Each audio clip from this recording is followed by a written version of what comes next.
War of Magnetism, posted by Sucking God's Finger. Steel clashes sound off with the roosters at daybreak and continue to ring long past the lullabies that comfort our kin as they drift into slumber. I wake up to the sun touching my face because I earned it, and this I will prove. For today is not just any day. Today I will end their push. However many souls I shall have to claim. Every moon cycle is a new battle as we progress at the rate that we do. Rumour is the wizards responsible for our technological advances have wagers going on of their own behind closed doors, but I refuse to believe such blasphemy. They live for the king as they should. The thought alone would get one executed in a heartbeat. Several moons ago, my men came to me with word of a machine moving towards our kingdom over the horizon that is heavily guarded. I ordered them to send scouts and bring back more information, with only one returning. He claimed the bastards on the other side let him live so he could warn his king, and that he did. The man cried of a machine said to end the war with a power they themselves could not comprehend. He said that it had the framework of a battering ram, but with several giant magnets suspended in the middle of the contraption that were held in place by devices on each end. Not to mention the men guarding it are their king's elite. Whether on foot or on horseback, they're equipped with plated armour that held their kingdom's crest on its chest, and were coated in graphite from head to toe. Their helms are shaped as their king's face because they are an extension of himself on the battlefield. Each one is given a nullifying crown that floats above their head and reduces the velocity of anything thrown their way without proper weight behind it. And I don't intend to let that stop me from taking their heads. They wield standard weaponry, lances, swords and maces, all fixed with magnetic trickery.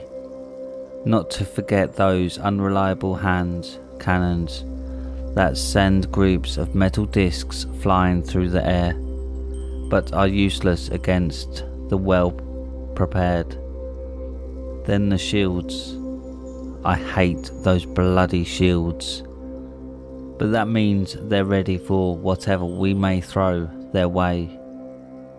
My lieutenant enters my quarters to awaken me with the bad news, to see that I am already prepping for battle. He bows his head in silence before stepping away and calling forth the war dressers. As I finish slipping into my undergarments, each one brings me a piece of my armour and dresses me for battle. I could feel the castle rumbling beneath as they secure the graphite-coated armour into place. As the one that bows before me hands me my helm. What an honour for a peasant as such a glorious day. I make my way out of my quarters and through the castle with the cry of battle masking many footsteps to the battlefield. I stand in front of the castle between the main gate and the force field as my men flock in my direction, and for what could be the last inspiring words to ever touch their ears, I place my smooth towering helm upon my head and look upon my men to speak the words they wish to hear. Today we will earn the right to see the light of tomorrow's day. Today we will fight as if this day will be our last.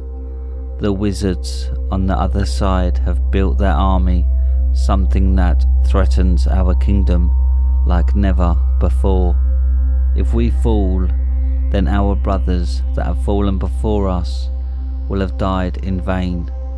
But if we do fall, we fall in glory for the King. My men cheer as 3 of my men bring my equipment from their ranks. My morning star, my long sword and my shield are all fixed with magnetic trickery. A hand cannon is placed in my holster, and my crown of repulsion is placed above my head as I watch the machine lurch in our direction.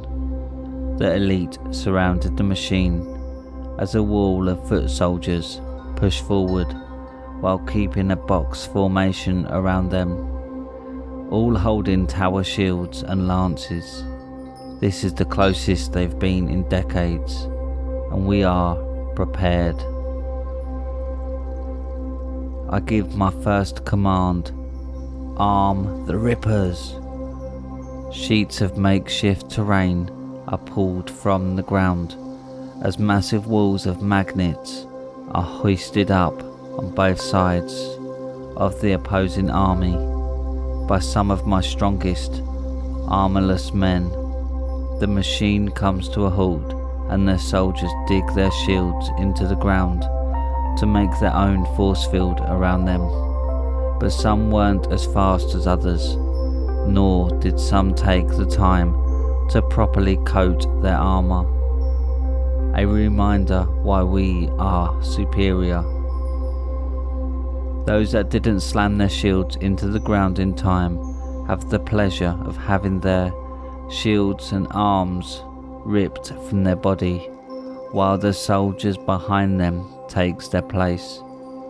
Those that didn't coat their armor thoroughly are either taken with their armor into the magnetic wall and die on impact, or have their remains left behind when the armor is taken from them. Oh, the glory of battle. Then goes my second command: let loose the catapults.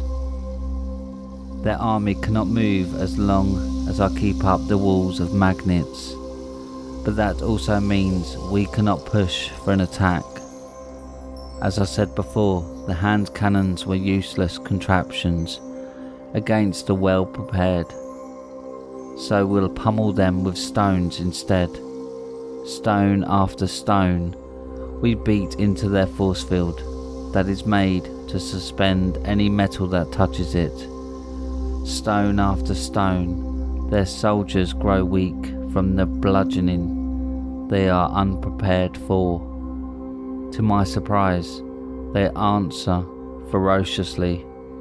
I cannot say whether they use peasants, slaves, or sacrifice their own soldiers, but armorless men push through their ranks. I watch as groups run in opposite directions towards the magnetic walls with coils of rope in hand. I take the time to analyze my soldiers' responses to such an act. They are prepared, and that means there is treason amongst my ranks. Their many armorless men fight against my strong few, as all we can do is watch from behind our force fields. I watch as my men get overrun and the opposing few slip by them. Faces are broken with fists and limbs are snapped with hands. Their men push through enough to lob their ropes over the corners of the walls and pull by the masses. My men rip them from their positions only to be replaced by another, all while those who are not heaving on the ropes pile on top of my few. If there are gods, they are not looking down upon us today. I watch the magnetic wall topple in the direction of all the armless men, but they dare not run. I watch as the last blows are thrown before the walls crush them underneath. May they live on through song for their sacrifice to the king. I raise my morning star in front of me and call out my final command. We now bathe in their blood. My men let out their loudest war cries as my foot soldiers take the battlefield with myself at their side. We make the push 1,000 strong against the wall of some of the bastard king's finest warriors, but we are superior. The opposing army drops their force field and focuses it in front of them as they press forward with their machine. The sound of their march goes unanswered. I watch the last volley of stones fly overhead and break their ranks before we cascade into the wall of shields. My men lock shields with theirs as those behind them push through with myself past the lances. The soldier before me put up his shield as if they were tempting me to try to take their soul. I bat down their shield with my morning star, then swing it up with an unrelenting force. My morning star makes contact under the chin of the helm, and I hear the soldier's neck snap back as their body crumbles. Another swings their sword at me as I block it with my shield and cave in the soldier's chest plate with a heavy swing. There are so many, but we do not falter. Their soldiers in the back push forward and surrounding ours as we planned, while my men and I cut them down one by one. I hear the cavalry closing in behind us to circle around the back with their lances and shields. They go toe to toe with the opposing army's elite, who stay true to their title. A few fall, but not enough. I take it upon myself to cripple their army where they stand. As I said, this wonderful morning I will earn my life today. I push through their ranks, caving every skull that meets my morning star, without remorse, with their machine ever so close to our kingdom. Their men crowd around me as I block blow after blow and return with a flurry of my own. Overwhelmed as I may seem, there is always a plan. I pull the ring at the end of the handle of my morning star, while one of their men attempts to pry my weapon from my grasp. The spikes shoot out from the head and shred everyone around.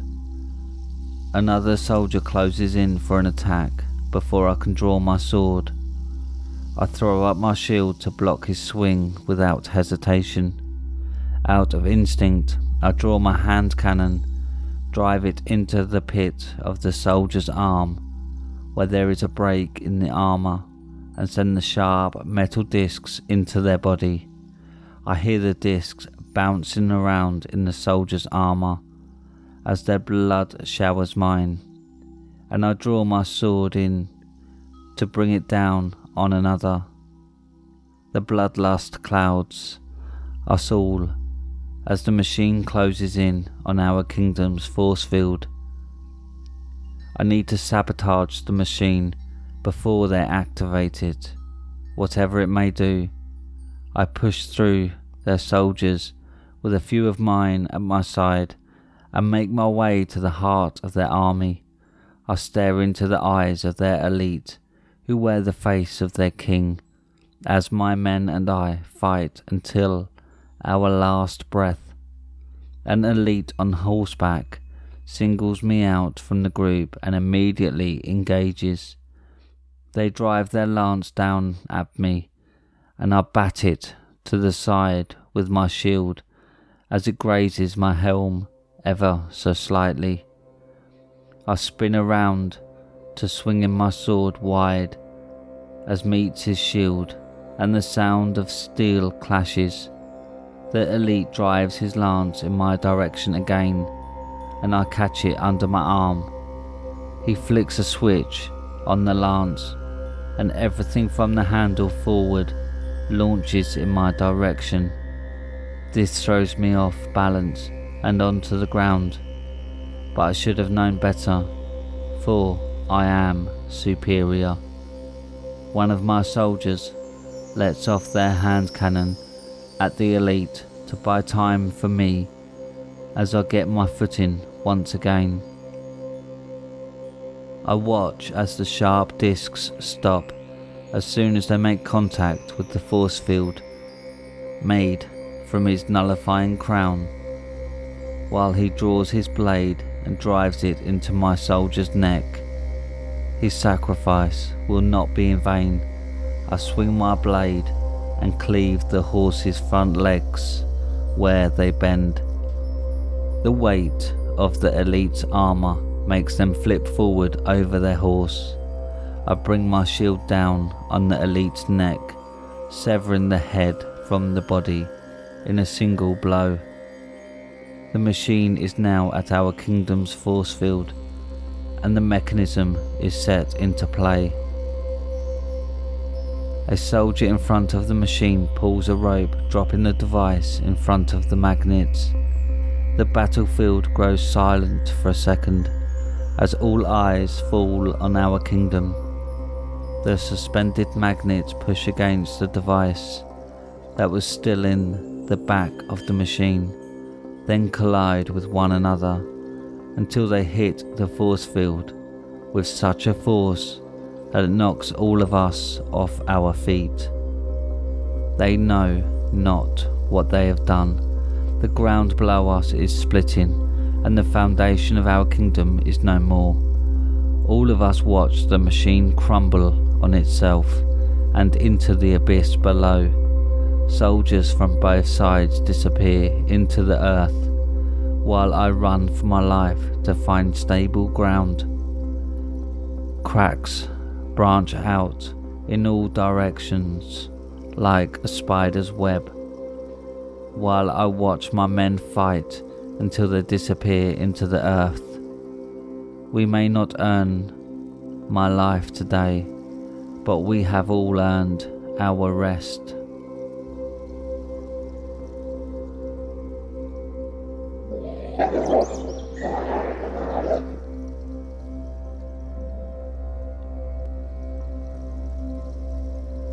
The Summer Camp Bunker, posted by Dependent Ad 87493.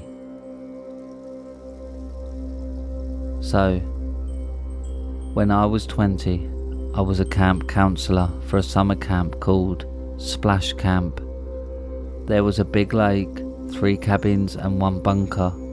I enjoyed working there, but something terrifying happened while I was working there, and it made me quit.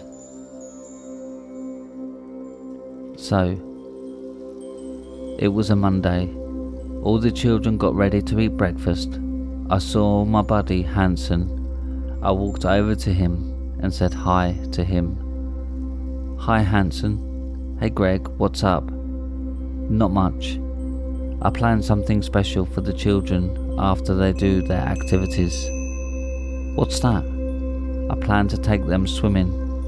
"That's good. Hey, can I tell you something?" "Sure, but can we go somewhere private for this?" "Okay."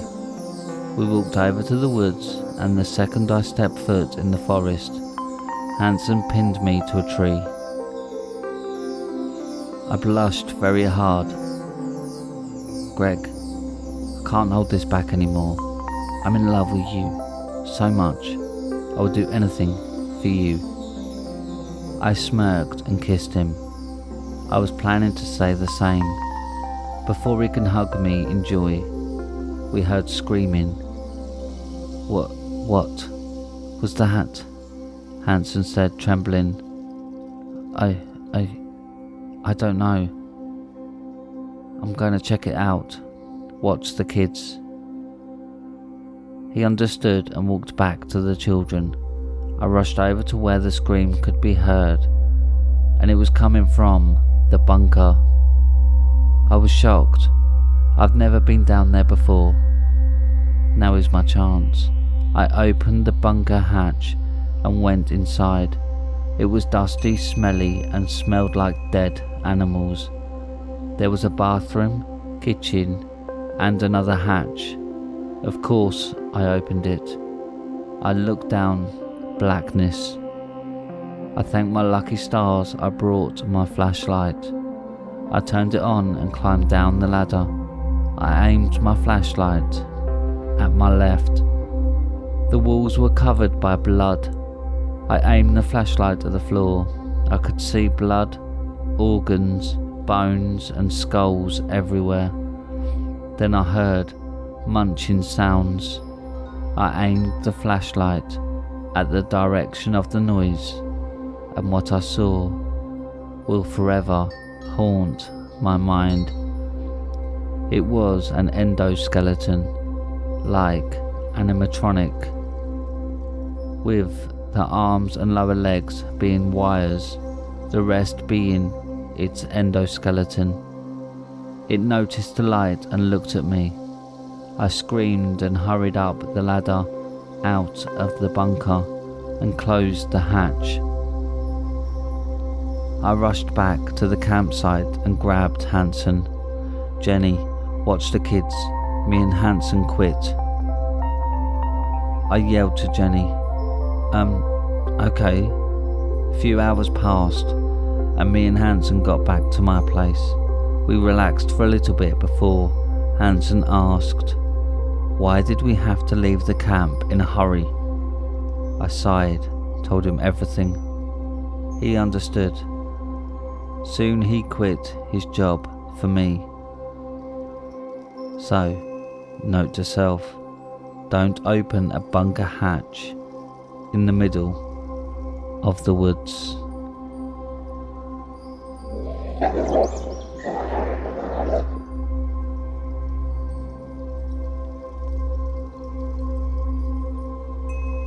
And that's it for tonight, my little hellhounds. Thanks for listening. If you've enjoyed tonight's scary stories, then don't forget to click the like button and subscribe, as this really does help out the channel. And don't forget to click the bell icon so you get notified every time I upload. Also, if you have any scary stories you want narrated on the channel, then submit them to Reddit r/homeofscares and follow me on Twitter at homeofscares. Now, good night, my little hellhounds.